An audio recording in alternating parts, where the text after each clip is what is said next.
Herkese merhabalar. Ben Huri Metek Mutfak'ta kanalıma mutfağıma hoş geldiniz. Kaynar suya mısır unu ekleyin, sonuç şaşırtıyor. Tatar komşumdan öğrendiğim bu nefis akşam yemeği tarifini sizler için paylaşmak istiyorum. Tarifimize hiç bekletmeden hemen başlayalım. Uygun bir tencereye 2 litre içme suyunu alıyorum ve kaynatmaya bırakıyorum.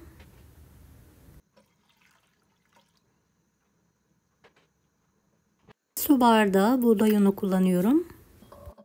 Toplamda 100 su bardağı artı 1 yemek kaşığı mısır unu kullandım.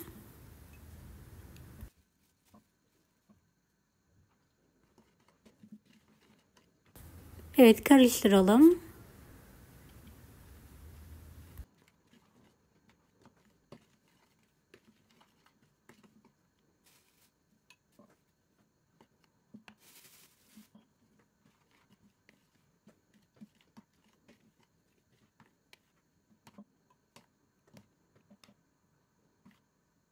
Karışımımız hazır. Şimdi 5 yemek kaşığı tartı, biraz sıvı yağ, biraz da küçük bir tavaya aldım ve ocağın üzerine alarak eritmeye bırakıyorum.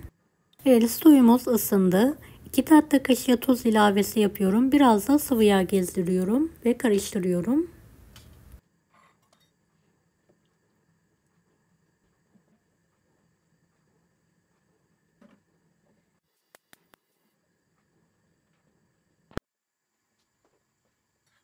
Bir kase dolusu eriyen tel peynir kullandım.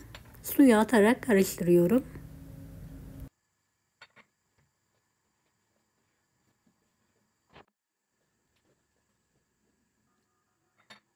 Unu videodaki gibi elimle azar azar suyun içine ekliyorum ve sürekli karıştırıyorum. Siz bir çırpıcıyla karıştırabilirsiniz. Hiç pürüz kalmayacak şekilde topak olmadan azar azar unu ekleyerek karıştırmaya devam ediyorum.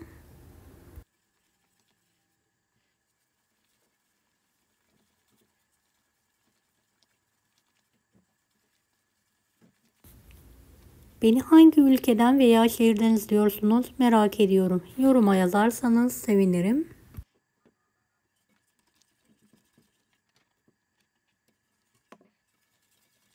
Ocağımız yüksek ateşte olmalı. Un bitene kadar aynı işlemi yapmaya devam ediyorum.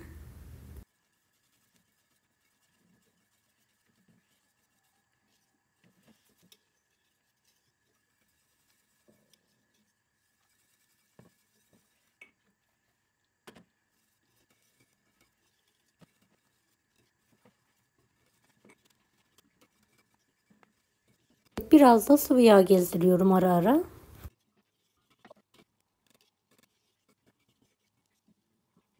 Aşamada yarım tatlı kaşığı da tuz ilavesi yapalım.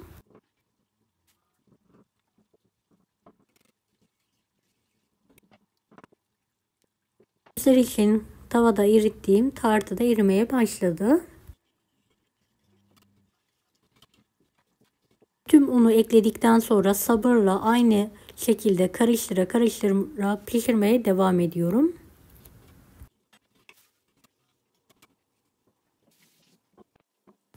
Dibini tutturmadan, hiç bırakmadan karıştırma işlemine devam edelim.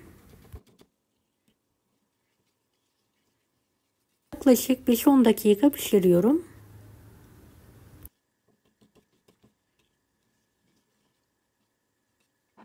Kıvamı bu şekilde olmalı. Ne cıvık ne koyu.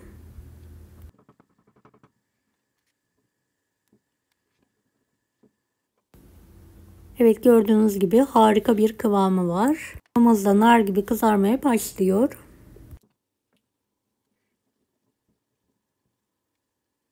Evet, yemeğimizin altını hemen kapatıyorum.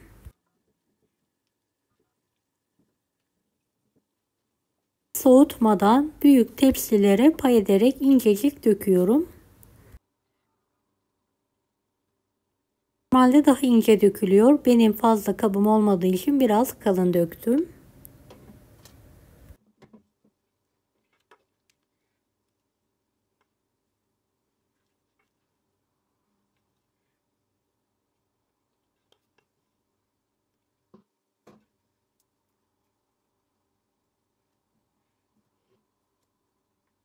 Üzerini düzeltelim. Keşlik tartılı yağı da üzerine bolca gezdirelim.